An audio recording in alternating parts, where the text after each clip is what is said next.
একটা নারী কতটা ভদ্র, কতটা ডিসেন্ট ম্যানারের, কতটা রুচিশীল, কতটা মার্জিত, এটা তার পোশাকের শোভা।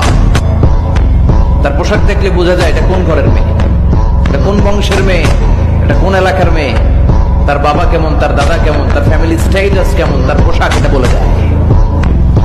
এজন্য হেজাব আপনার অহংকার, আপনার অধিকার, আপনি বুঝে নেন।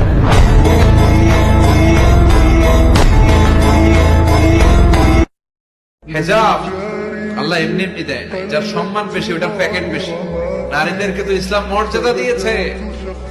বিষ্ণু বলেছিলেন দুনিয়া কুল্লুহা মাতা ওয়া খায়রু মাতা'আদ দুনিয়াল মারআতুস সালিহা। দুনিয়ার সব হলো সম্পদ, আর সব সম্পদের মধ্যে সবচেয়ে দামি সম্পদ হচ্ছে নেককার নারী। এদের পেটগুলা খনি। এই নেককার নারীগুলো যদি হেজাব মেইনটেইন করে, এই পেটগুলো থেকে আল্লাহ বেরোবে।